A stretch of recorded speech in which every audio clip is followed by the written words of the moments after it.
Hello. My baby dog and I, we are making a video together, and it is nice today. Yes, thank you, Blue God. It is gorgeous.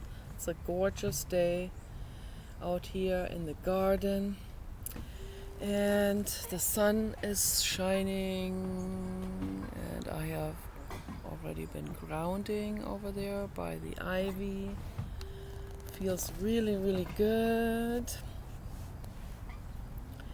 And there are so many thoughts going through my mind right now that I want to capture, and I want to try to convey these thoughts as good as I can. So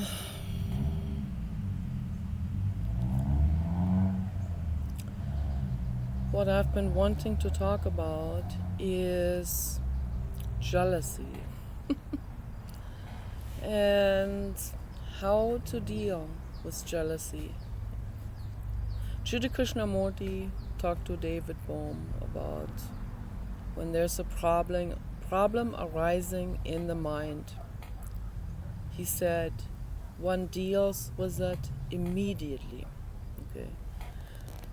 Not be harboring these thoughts and then going into resistance about it or into some kind of belief system or denial or whatever, just be facing the facts, reality, truth, all of that.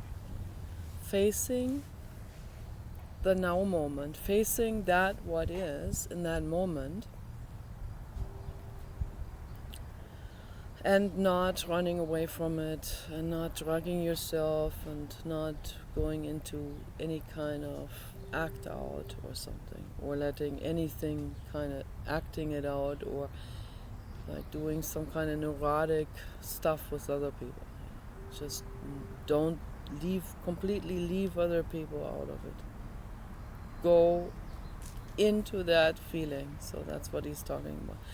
Deal with it right up front. Go into it immediately, he says. He uses that word, immediately. And David Bohm said, yeah, that's like, we have the calm before the storm, and that is the depression, really, the depression part. Arjanov always said depression is repression. So when we're depressed, we're actually sitting on an emotion that we are not feeling, that we're not willing to actively feel. Okay, so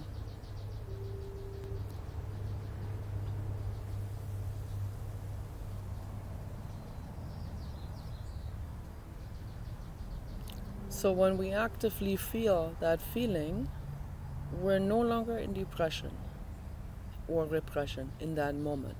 We're actively feeling that emotion, whatever that emotion is, anger or jealousy, and those are the main things. Jealousy is something that almost every human has, okay, and harbors and sits on, okay, so almost every human. Some people have it to an extreme. Some people are also extremely in denial about it or unconscious about it. So, and that's very dangerous for people's health, to be unconscious about those feelings. It's very important information. It has to come to the surface. People are afraid of it. They run away from it, but it has to come to the surface. If it doesn't, it can cause absolutely terrible suffering, in the person's immune system. They can, it's like, I don't even want to say it, when people are in so much denial, they run away from it further and further and further, they're hurting their immune system, and it can escalate into what we see at the surface, the tip of the iceberg, but the ice block underneath is 90% of that. The denial, the repression, the depression, the struggle, the strife, the covering up, running away, that's 90%. That is the root cause of that the physical illness, or the immune dysfunction and so on. So it's very, very dangerous. Or in some people, they become violent. They let it out on other people. They become schizophrenic. They become criminally insane, where they have been incidentally triggered by someone innocent. But their ego will point the finger at that other person, say, "You evil Satan, you are worse than I am, and you just did something real sadistic to me," and that other person doesn't even have a clue what she did or what he did or whatever that person is. So it's usually a man pointing the finger at a woman. But it could be anyone. So the psychopaths point the finger at the borderline woman and say, "You evil Satan, what you just did, you mortified my ego. Now I have to do a narcissistic repair." All of this is unconscious. If they could even say that, they would be becoming more conscious about it, right? But they're not. This is an unconscious mechanism, and I'm trying to bring this up to the surface so that people can learn and understand themselves better on their own functions, because that's really the root cause of all the suffering in the world. The main suffering, most of the suffering, the terrible suffering, caused by neurotic humans, okay? By greedy people that they think they have to run away from their emotional pain with greed-based actions, or with power hunger, or with sadistic actions, or with becoming a dictator, or whatever, or doing some kind of Muppet theater on the internet, or all kinds of different, schizophrenic stuff. Schizophrenia is really when the ego has done a couple of extra twists and turns, while totally unconscious. Okay, while the mind is totally unconscious. And the ego keeps on twisting and turning further and further and further. Okay? So that's when they enter the realm of schizophrenia. Okay? And schizophrenia is not necessarily multiple personalities. That's just one particular coping mechanism. So I've been with a schizophrenic man. I know how incredibly horrific that is. There was no communication possible with him. I guess the only communication that was at all possible with him was I sold him a salamander, a really large salamander, out of some kind of fabric that had red dots on it, and we had just had chicken pox, both him and me, and it just so happened that I had this fabric. I wasn't even thinking about the chicken pox, so I made the salamander, really big salamander, like this big and this wide, and with the feet sticking out to the side. And I handed it over to him, and I said, "I made that for you." And he took that salamander and hugged it for a long time. And he could not cry and he could not laugh. That's also part of the schizophrenia. They have driven themselves too far, ego, in running away and trying to escape from the actual feeling. At that time, I didn't know anything about it, so I had no idea what was going through his head. So now I understand schizophrenia a little bit better. Also helped me, living with someone like this and being involved emotionally, also deeply emotionally, mentally, neurologically, neurotically involved, enmeshed in this entire conundrum that he was creating with my mental illness, and it was absolutely horrible. I couldn't help him because I was getting triggered. But in that moment when I was handing him that salamander, he understood that that was a direct communication of love. There was a message of love. He saw I put a lot of work into this. I saw him, and then he said, yeah, that salamander has chicken pox too. And I thought that was kind of poetic and cute, that he would remark on the chicken pox of that fabric. And that was also, of course, that's the law of attraction, that is the infinite making a joke. The infinite makes jokes sometimes like that. And says, let go, loosen up, it's chicken pox, it's not a big deal. Okay, so it was a big deal, but then after we healed up from it, we weren't threatened by it anymore. We weren't affected by it. I still have some scars from chickenpox. When you get them as an adult, they get bad. Okay, so that's why I do not want those monkeypox. Really, really don't. Okay, I really don't.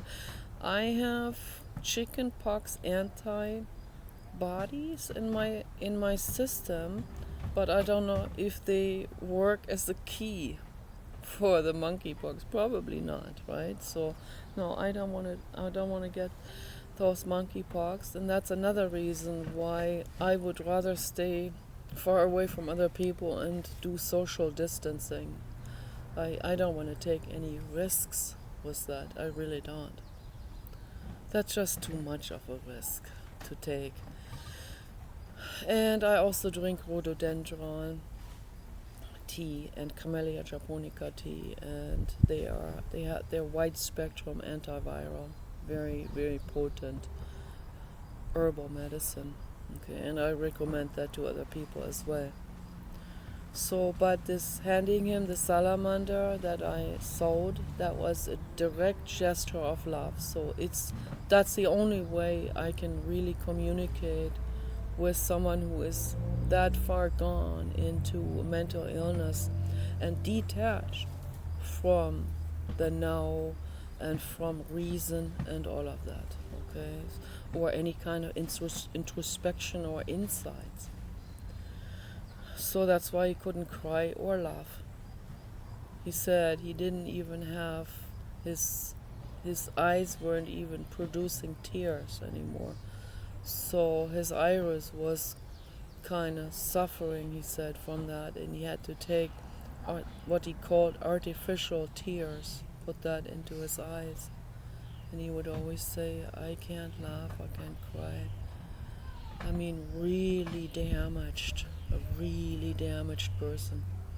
But a gesture of love, that is really meant as a gesture of love, they will understand that.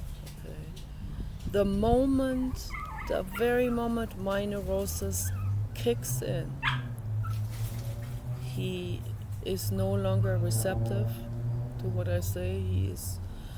He gets defensive. He starts to go into a fantasy world. He starts to go into some kind of daydream almost, like where he starts to report to me what he was involved in during whatever he was seeing. And he would make things up. Also, they would always be a slight, very subtle torture towards me, a torture addressed towards me psychological. Because he knew about my jealousy, so he would always do this like in a very roundabout way.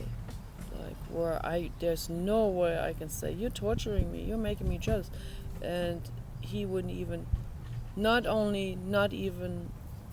wouldn't even be aware that he did it. It's an unconscious torture, psychological torture. So, and that went to so far, that was so bad. The way he treated me, out of his own jealousy, he was trying to make me jealous. But it was all unconscious, kind of. And when I started to ask questions, he felt persecuted by me. He thought I was involved with that secret agent that the German government was after at that time. So, I mean, it went to that extreme. He went further into an extreme of being persecuted, and then he projected that onto me because I questioned him. I questioned him out of my jealousy, and it was just we were hurting each other and didn't even know. So that relationship had to stop because we were making each other really, really mentally ill. But just that in that moment when I handed him that self-made salamander, that was probably the moment when we felt the closest to each other ever in that entire relationship. I don't know how long that lasted. I was with him for like 2 years. I mean, that was the longest back then, in my 20s. I didn't know I would ever find a friend that I'll be living with for so long.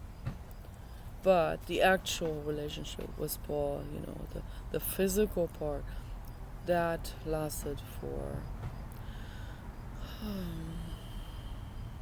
maybe 12 years. Yeah, that was the longest.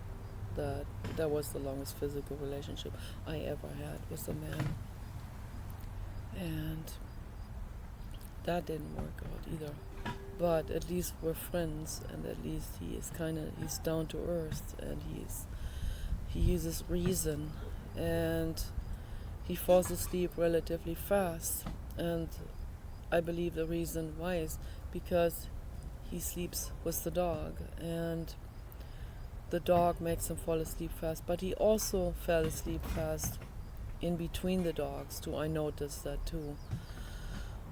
So, because his life had reached some kind of stability with me being in his life, at least. However, not a physical relationship, but I was in his life as a life partner. So that made him fall asleep faster. In the past he had trouble. But I also think that it has to do with the fact that his mother was nursing him for a very, very long time, for several years, when he was a baby. And that is the foundation for life.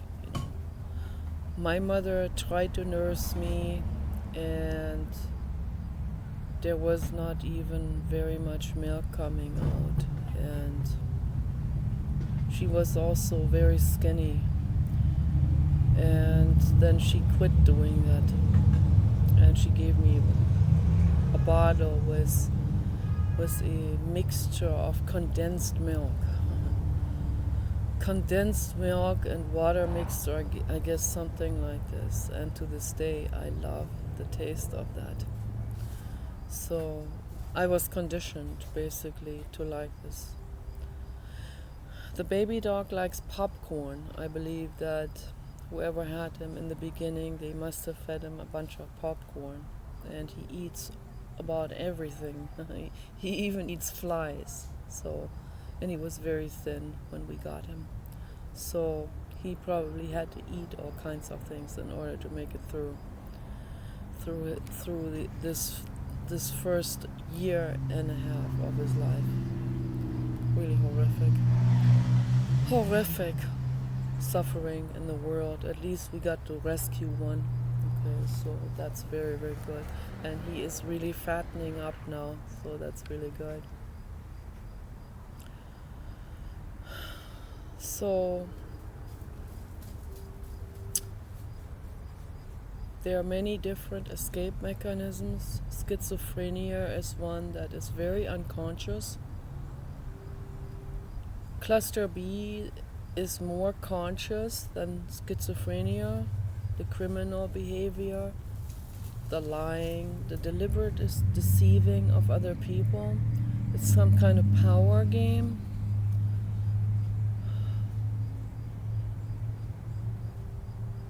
It's a self-protective thing to lie for a criminal. The criminal does not see the other as a valid living being. The criminal sees the other as a means to an end. The criminal sees the woman as a fuck object and nothing more other than that garbage. And he sees another guy as, what can I get out of him? So maybe we can rob a bank together. This goes through his mind, Those guys, they will do corruption together. So, or they will talk about girls and talk really, really disrespectfully about them. About the objects of their desire, and there's no respect. They view them as masturbation devices, basically, so, and that's how they talk to each other about them. That's cluster B. That's criminal behavior, that's psychopathy. That's more conscious. They know what they're doing. Some of it may be unconscious. Some of it may be knee-jerk reactions that are automated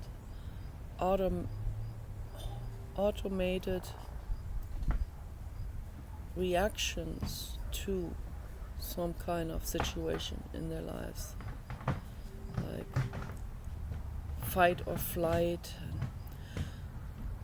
territorialism, and those kind of things. So it is what it is. I'm just talking about it in order to lay it out, to understand it, to look at it for what it is. Some people think they don't have free will, they're completely to the mercy of their physical needs or their anger and so on. And they kind of drive themselves also into this, where further and further, also through conditioning. The corporate agenda really puts fuel into this. They want people to be like this, totally to the mercy of their emotions, because the corporate agenda can manipulate those people the best in those mental states. I say you do have a space in your brain that can look at the whole picture. You do have something in your brain, particularly the prefrontal cortex region, where you can look at the situation and you can introspect into your own mind, okay, and you can see your patterns and your behavior and your reactions and your excuses and all of that. So I believe that in that sense there's a space in the brain that can look at the whole picture. But you have to quiet your mind in order to do it. And you have to be willing to quiet your mind. And that's what meditation is all about, quieting the mind and the reactiveness. And just sit with whatever there is, whatever sounds or noises or triggers or people around you fighting, what's insulting you. You just sit with it there in that moment and just let it go through your brain, let it be, right? Just sit with it, feel it, feel every emotion of it, don't run away. That's meditation, that's a true meditation. That's a true vipassana. Vipassana. That comes from two words, vi, looking, passana, something that passes by, that passes through, that happens. In German we have that word, es passiert, passiert, something that passes by, that's happening. Okay, so observe that, what's happening. That's vipassana. And that has already helped a lot of people. Also inmates in the Alabama high security prison. They have applied it there and it worked for a lot of people. And many of them got out on parole. They pursued this vipassana. They pursued also where it originally comes from, Buddhism. So they switched over to Buddhism and they got a lot out of it for their lives. So I don't think it's a good idea to adhere to any religion, but Buddhism is certainly the better choice if you have to have a religion. So that's the better choice. But vipassana isn't necessarily Buddhist or doesn't have to have the Buddhist religion attached to it. So it just happened to derive out of that religion, as this religion has a lot of techniques like yoga, meditation, different meditation techniques, mind over matter techniques, and so on. Meditation on making your body warm when you're sitting in total ice. So in the Himalayan mountains they had to practice these kind of things. So that's where it really comes from. It's an evolution of this. This is a religion that is very deeply rooted in mindfulness and in mind over matter practices that were very, very necessary for those people. Okay. And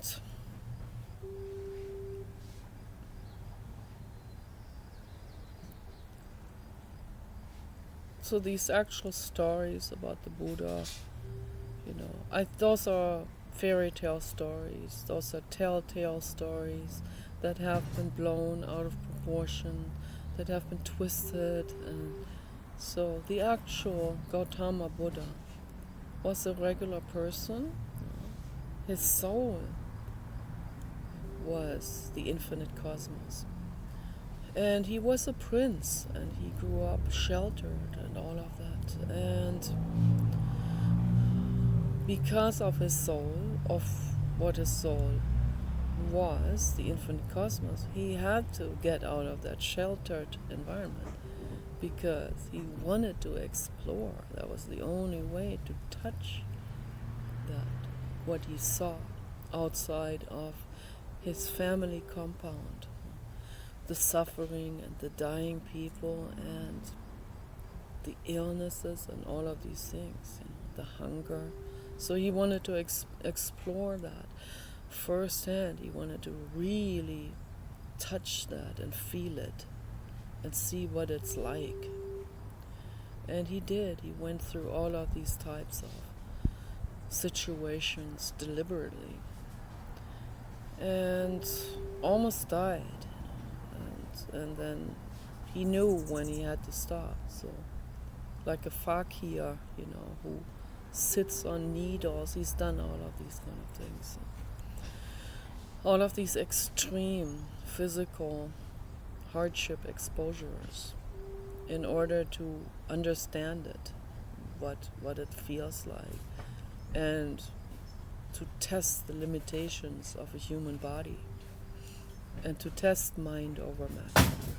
And real power comes out of that, of course. But I don't remember. I don't recommend to people to actually have to try these things for themselves. There's a woman. Her name is Marina Abramovic. She is an artist, and she's a god-level soul, very advanced soul, and she also wanted to explore these limits, these margins of hardship exposure. She has done this over and over and over again and gained a lot of power, mental power from that. So,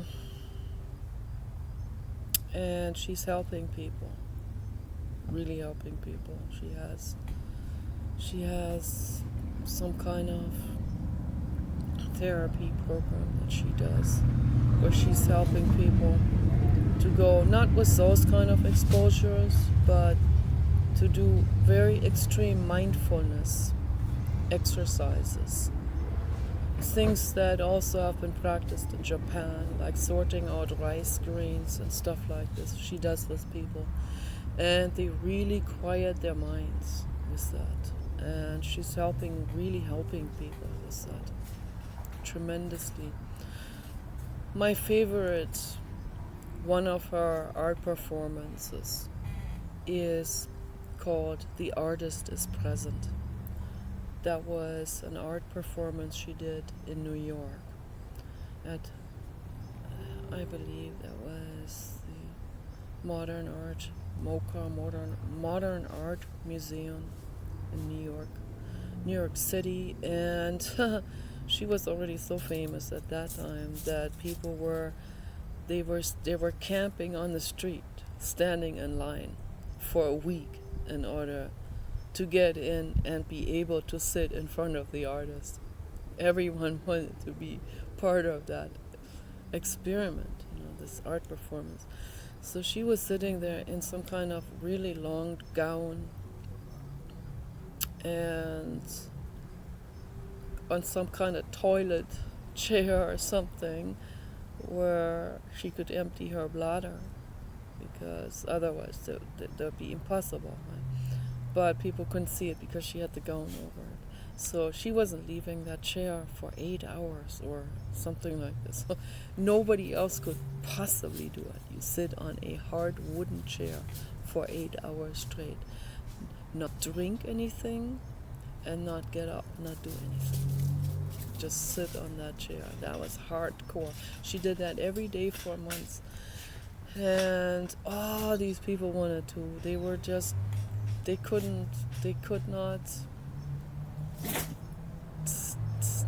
could not wait to get to sit in front of her.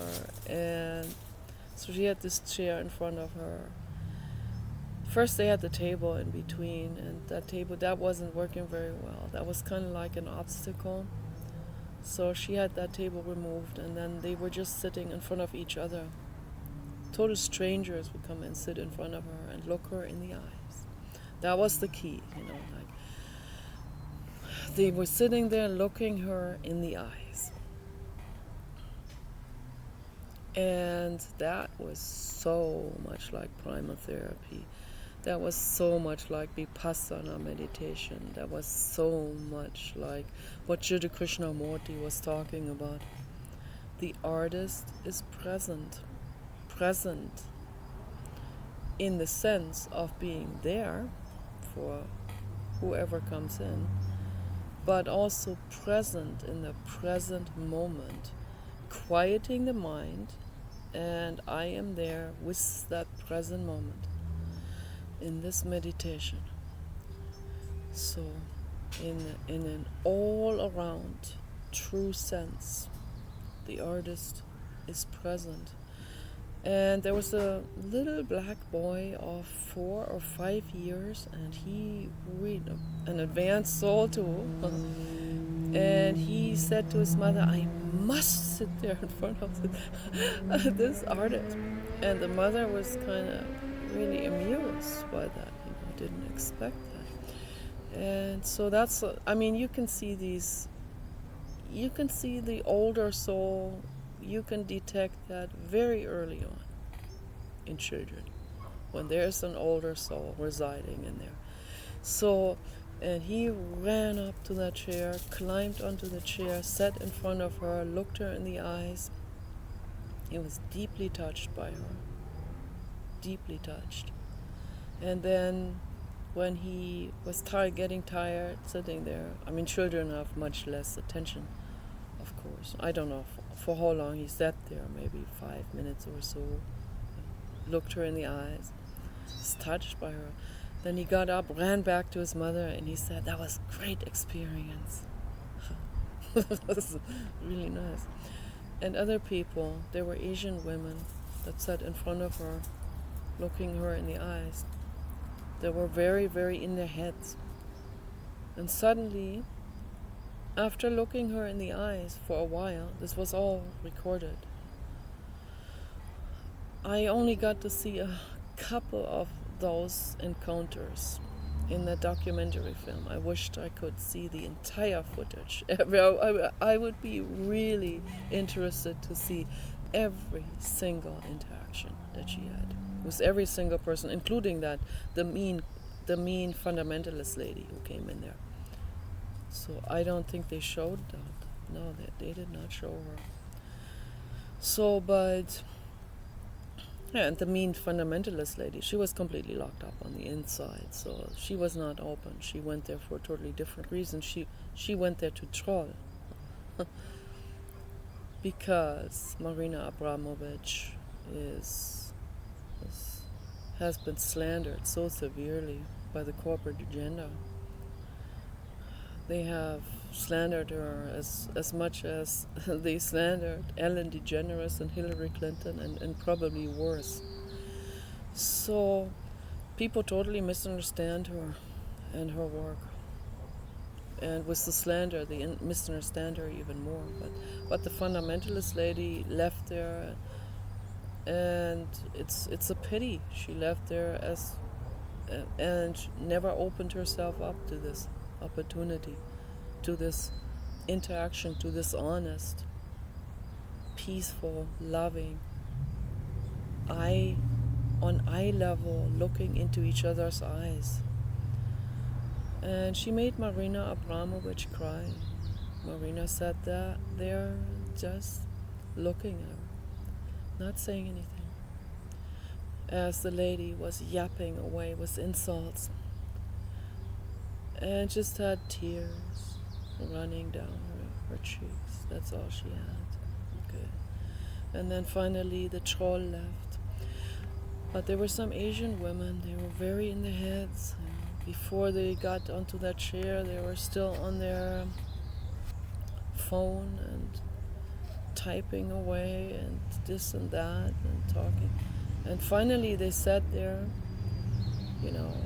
the phone was turned off. They said they looked in her eyes, and for the first time in their entire lives, somebody actually saw them. "I see you, Marina." Marina's eyes said to her, "I see you. I see you. You're valuable. You're precious, beyond measure. I see you. I see you. You." And the Asian girls, all of them started to cry and cry and cry. Big crocodile, rivers of tears, sitting there looking at her. And you could see the transformation in their facial expression, in the muscles, in the face.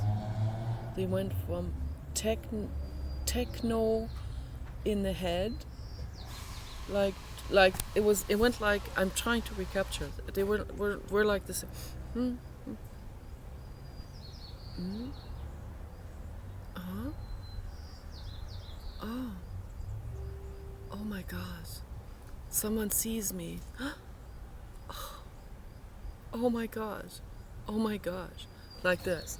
And then the tears were streaming, just like that. And I could feel it totally, totally. When I was watching that documentary, I wished I could watch every single interaction.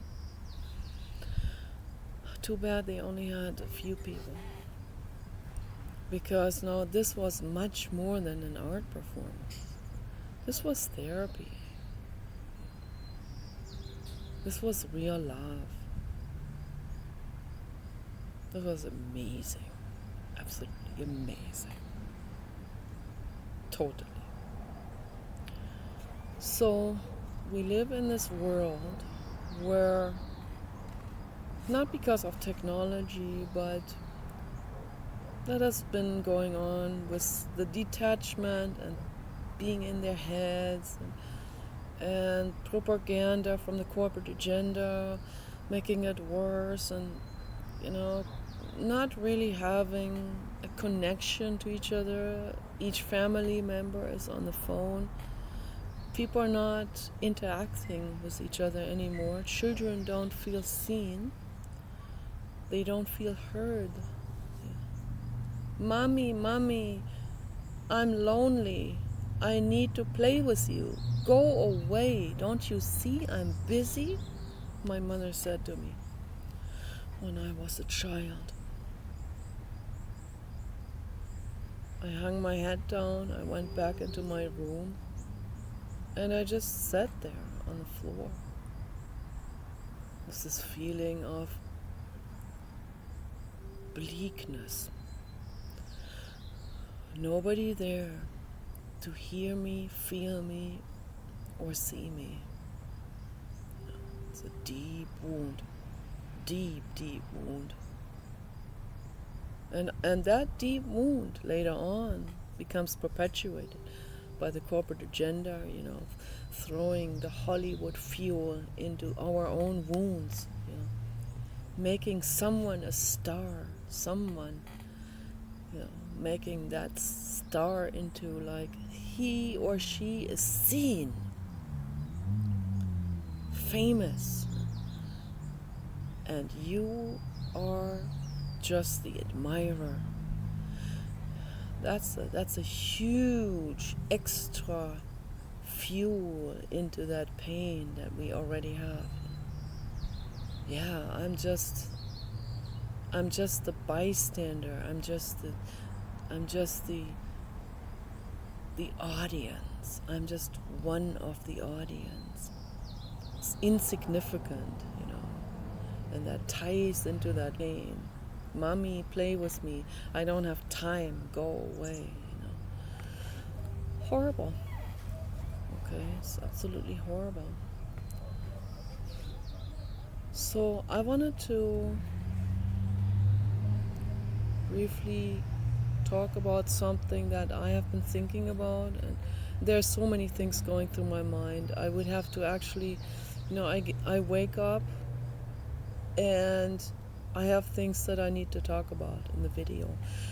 And I often, if I don't make some kind of donkey bridge out of it, where I dock this idea that I want to talk about, these thoughts, these emotions and memories, that if I don't dock that onto something else that goes together with it, then I often lose track of it and forget about it, and then I forgot what I wanted to say. But there's one thing that has definitely been going through my mind now for a week. I've already touched on this before, a while back, but there was this strawberry farmer from San Francisco. His name is John. I don't know if he's still there or not. He's like, I don't know, he's like 20 years older than me. I mean, he's going to be, he's gonna be 80 soon. So, I mean, that guy is old now. So, but I had a crush on him. We all girls had a crush on him. He was in his early 40s. We were in our early 20s, and we had a crush on him. And some older women his age had a crush on him too. Really good looking and rich. Okay, so, and he seemed like really masculine and really kind of mysterious, you know.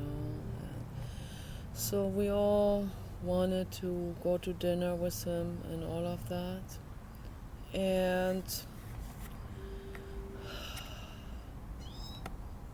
And he was the most cruel to me from all the girls. He was really cruel, sadistic to me, psychologically. And one time there was no group session, but that John pulled up in his big fat Mercedes-Benz, and I was there, and I said to him, the center is closed. I don't know, I must have misunderstood it. There's no group session. And he said, well, now that you're here, why don't I take you out to dinner, okay, at the Lowe's Hotel? Have some nice salmon and potatoes. It was very good, the dinner. And he paid for it, and I drank mineral water. And after the dinner, we went to the bar, and I drank more mineral water. I don't know what he had to drink there. I was just sitting there on that bar chair, just staring at him in awe and love. And he was talking to me about all the other girls at the center, how pretty they are and how nice. And it was hurting me. And yet I was still like, ah. And then he totally bragged up this one girl, lady friend of mine from Austria, bragged her all up how attractive she is and how much he would like to be with her. It was very hurtful for me. Eva was her name. And she was even taller than me, and she was very, very overweight, much more overweight than me, like already obese, you know. And that strawberry farmer was shorter than her and kind of skinny, so I can't really see how he would like a big fat lady, tall and all. I don't know, but I guess he did. So, or he just wanted to hurt my feelings, you know. And then he said to me suddenly, and you are just like a puppy dog. And I was hoping that he would take me with him to the Marriott Hotel where he was staying. And he said, you are like a puppy dog, and to me that's a compliment, you know. I love puppy dogs. So, but to him it was obviously not. He needed a lady that was more dominatrix. I'm not making fun of this or anything, but some men act that out. That's mental illness. And then he told me how he was mistreated by his mother and by the physicians that his mother hired. And I just listened to him with compassion. And I said, that's horrible what you've been through. absolutely horrible. But I guess he didn't really want this intimacy. He didn't really want me to be there compassionate for him and all of that. No, he wanted me to be a dominatrix, I guess. And that's just not who I am. Okay, I'm not a dominatrix. I'm a compassionate puppy dog do-gooder. Okay? And that's not, he couldn't use that. So he finally said, I'm going. So, okay, have a good one. And I left. And I went home and I felt bleakness again. It was so overwhelming, that feeling of rejection, that I felt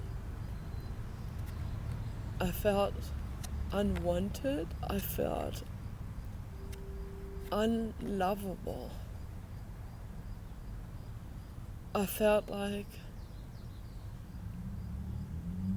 this is my life.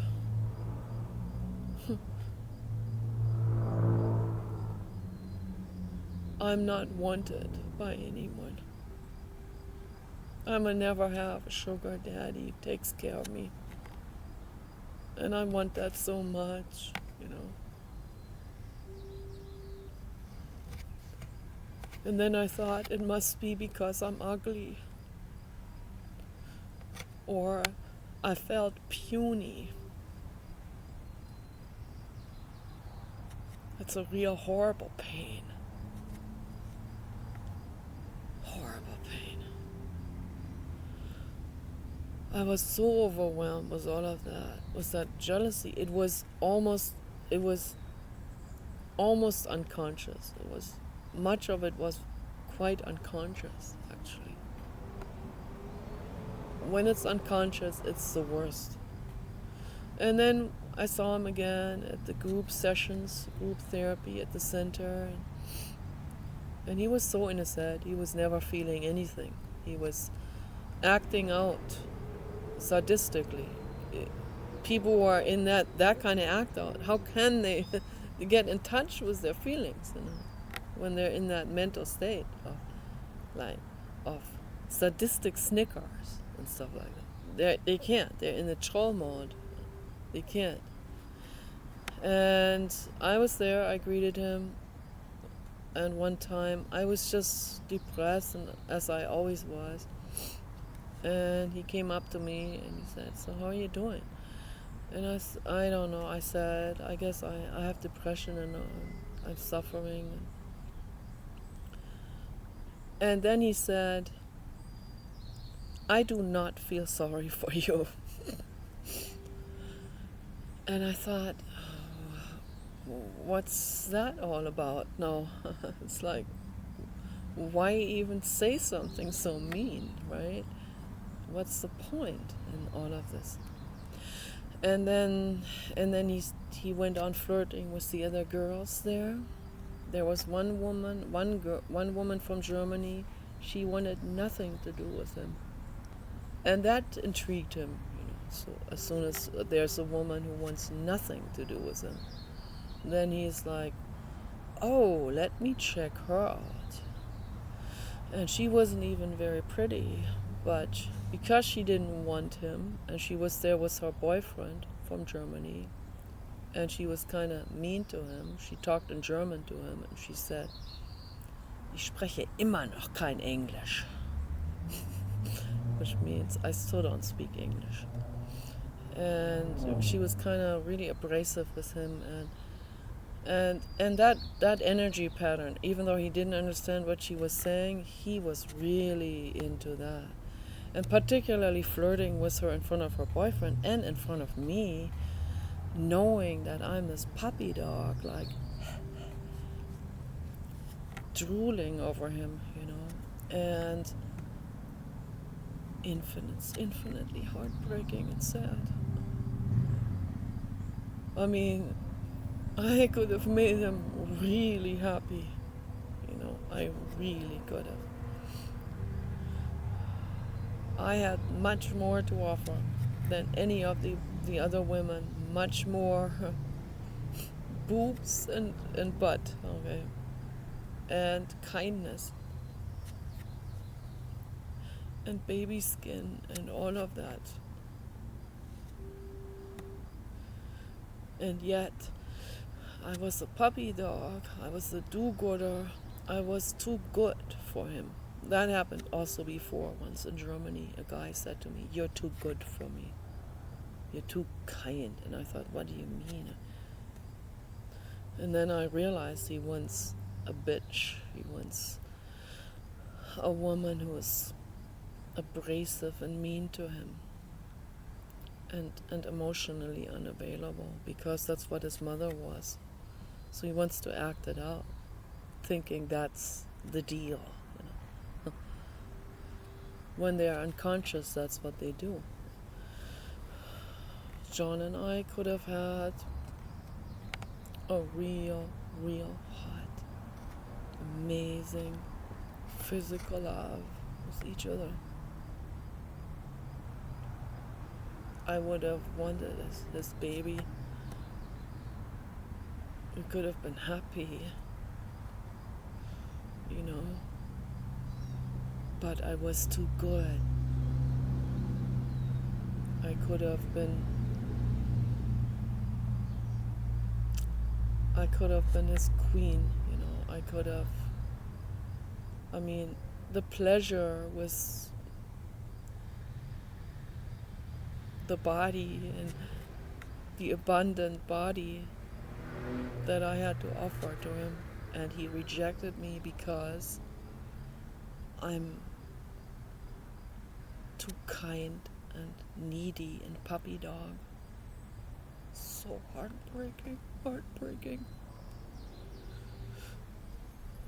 A healthy man would take me in his arms and say, "I'm here for you for the rest of your life. You are my puppy dog, and I take care of you." Healthy men would say that. But John could not give that. And then it was like, I don't know, maybe a year later or so, and I've seen him off and on in the group sessions. And about a year later, I was friends with that Eva from Austria, and I didn't know that she had a crush on him. She wasn't talking about that. One time in group session, I could see the whole thing. She had a crush on him, real bad, but she was shy. She was there in a dress, and she was speaking up in front of the other people, and that John was sitting on the side there on the floor, and I sat at another place, and she was looking at John, and she wanted to say to him, "I want you." She could not say it. She was too shy to say it. She couldn't say it. And she said to the group, "There's someone here I want." And I knew it was John. She looked at John. She was blushing. She was so shy. And then she looked at other people.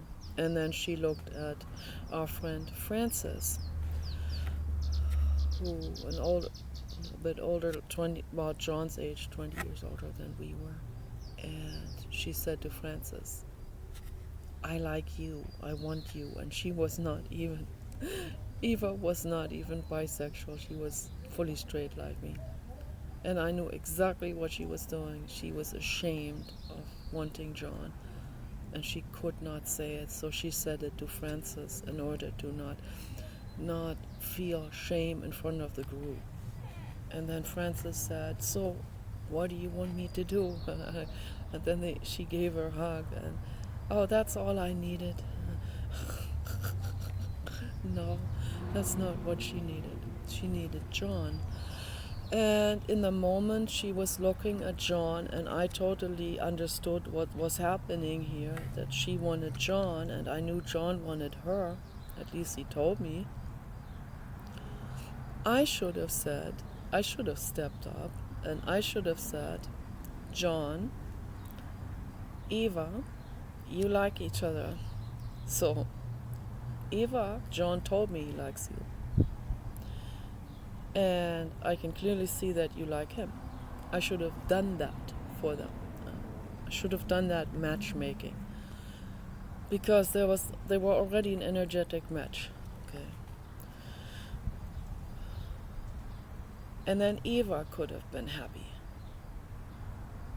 Very happy. And I would have sat there in total loneliness.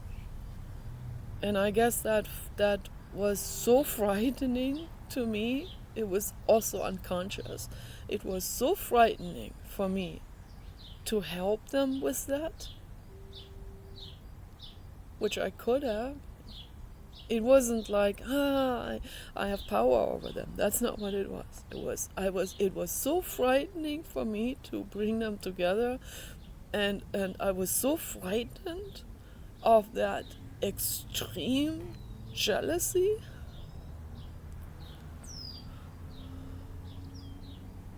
That was like death or worse, That was like I was falling into an abyss. I would get a heart attack and die. That's how frightening that felt.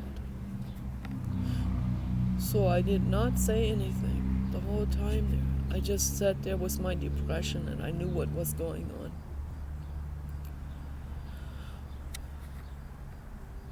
If I had match-made them and brought that out to the surface, John didn't even say to me, don't tell her or anything. I could have helped them, could have brought them together. They would have been happy together. I would have helped people be happy. I could have felt my emotional pain right there.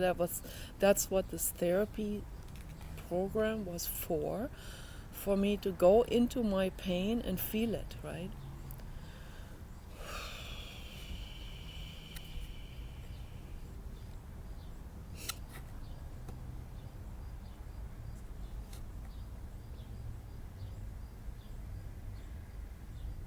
And I did not. I was too overwhelmed with pain.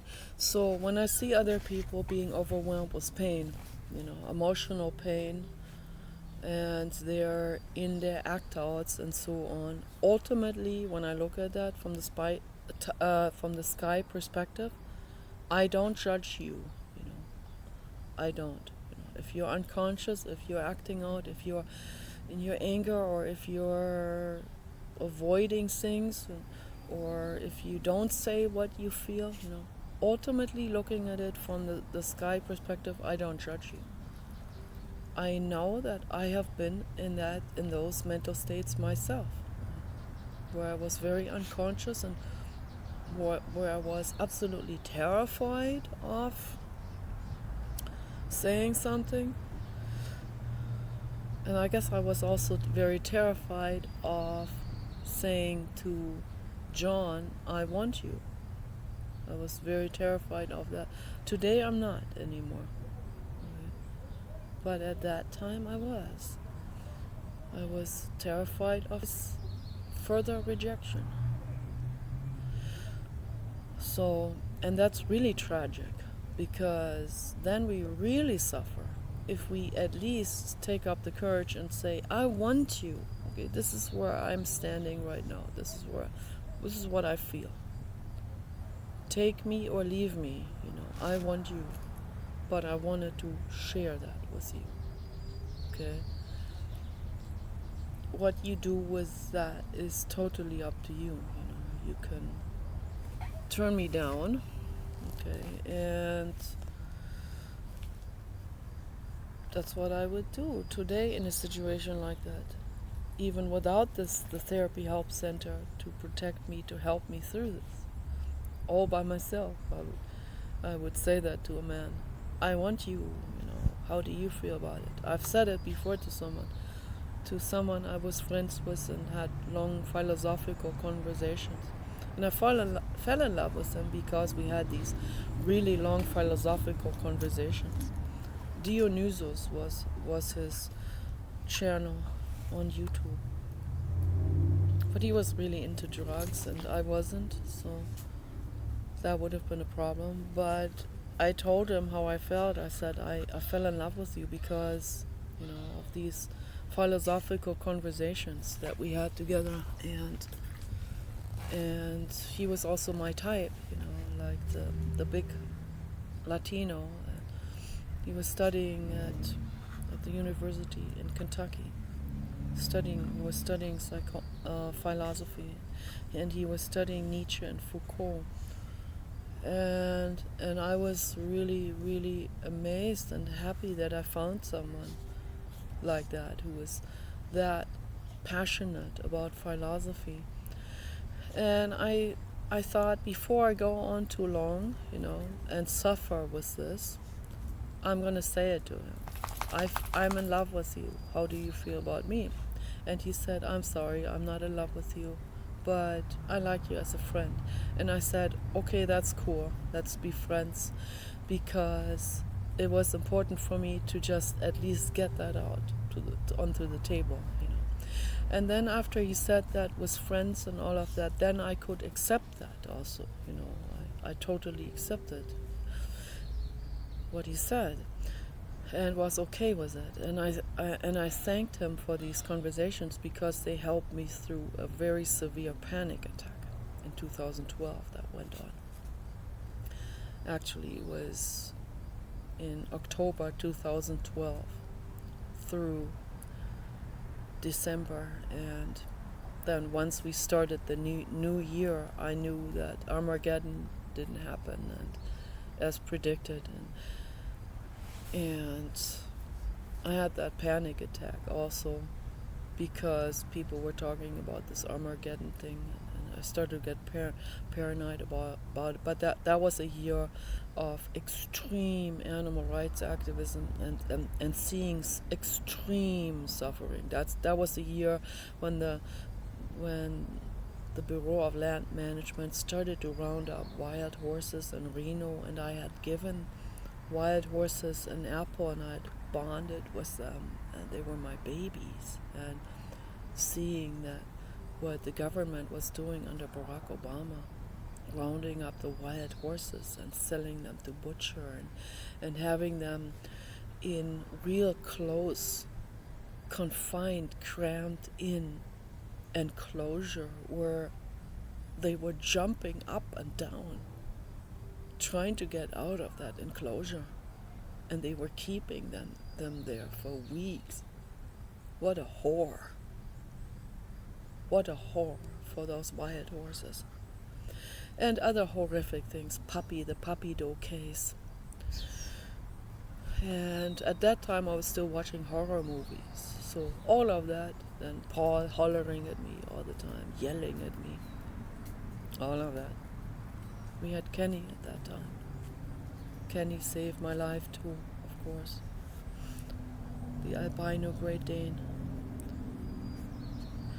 And the conversations with Eric saved me through that panic attack. So I thank you, Eric, for that, from the bottom of my heart. Okay.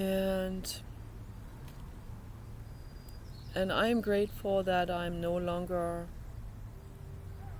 like I was when I was 16, when I would be hung up on one particular boy or man and not get over it. So if a man says to me he's not interested, or if he doesn't show interest, I can accept it. No, fully accept it. I face how it feels. I cry my way through, okay?